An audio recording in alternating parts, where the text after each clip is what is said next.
The grand theme of Ephesians is unity, unity in Christ.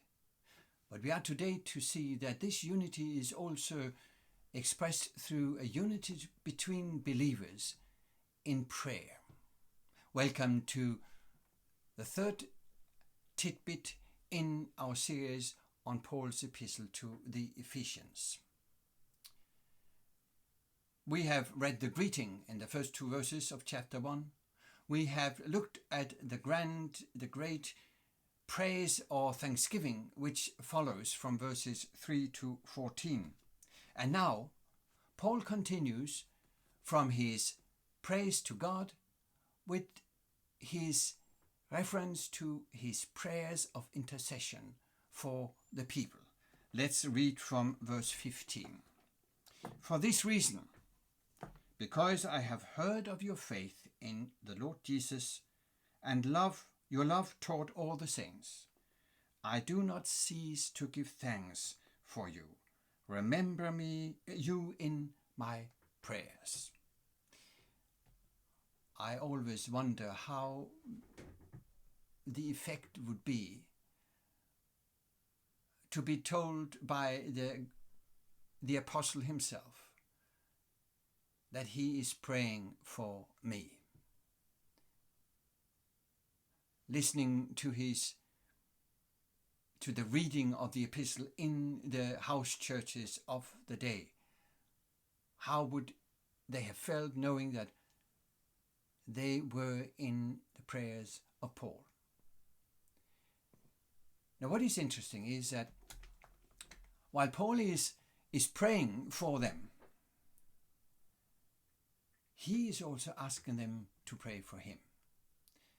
It is not just like this big man is praying for me. So his prayer has some kind of mediatorial function. When we move to the close of the epistle to chapter 6, we'll find there is a mutual reference. That is true in many ways, actually, because we also have the reference to the spiritual battle with the heavenly forces in the praise in chapter 1, which we read last time, and we have then the reference to the spiritual battle in the mention of the army of God in chapter 6, and likewise in chapter 6 in verse 18 and 19 there is yet another reference to prayer.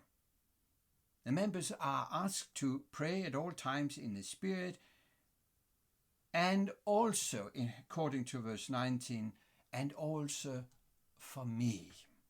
In other words, just like Paul is interceding for the believers are asked to intercede for Paul. Thereby you create a unity. Pray also for me. And you could say, certainly there would be reasons to pray for him, because as we read in chapter 6, verse 20, I'm an ambassador in chains.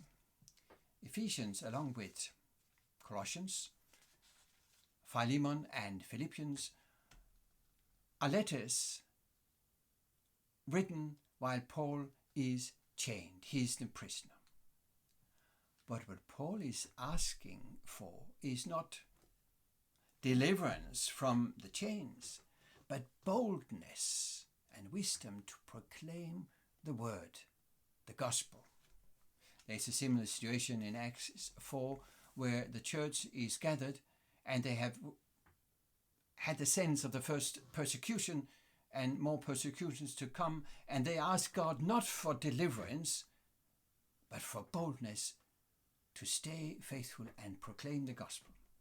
So these prayers that Paul prays for the members and that he asks the members to pray for him are not prayers for deliverance, for riches, for blessings in material sense.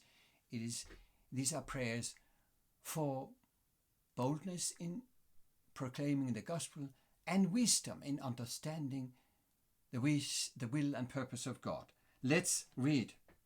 I do not cease to give thanks for you, remembering you all my prayers that, so then the content comes in verse 17 in chapter 1, that the God of our Lord Jesus Christ, the Father of glory, may give you the spirit of wisdom. In other words, Paul is asking God to impart wisdom to the believers, and of revelation in the knowledge of him, asking God to give them understanding of what God has revealed.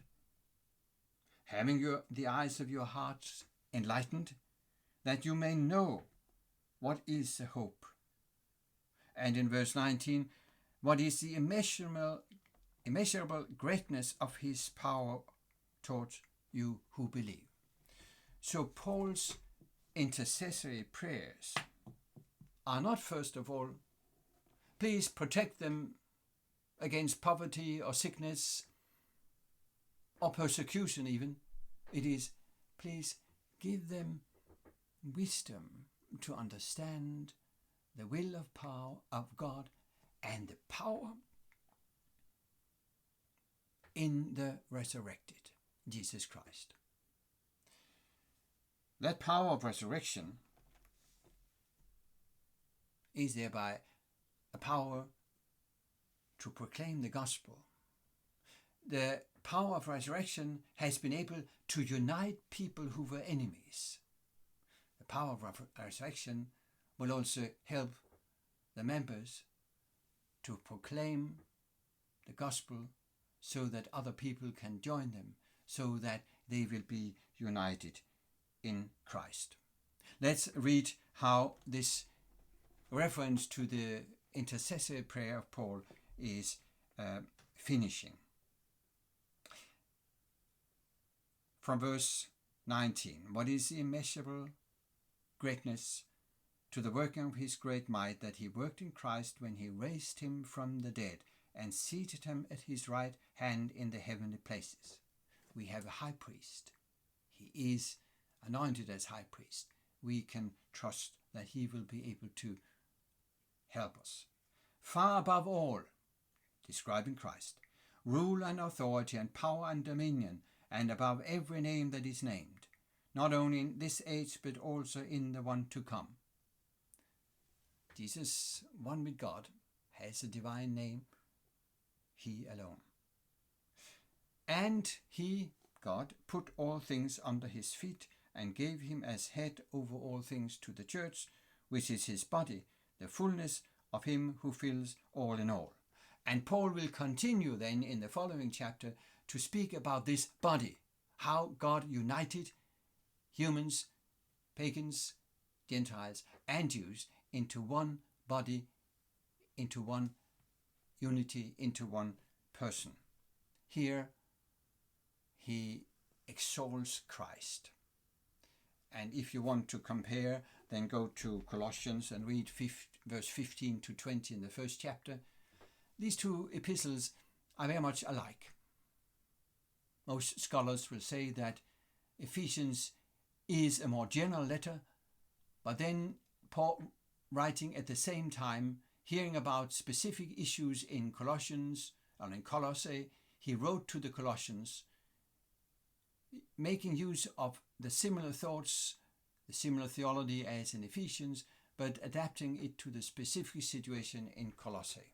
But you find many similarities between the two chapters, not least here in the opening exaltation of Jesus Christ as one with God and as the head of everything and also the head of the church. The unification of the church, in this case Jews and Gentiles, into one person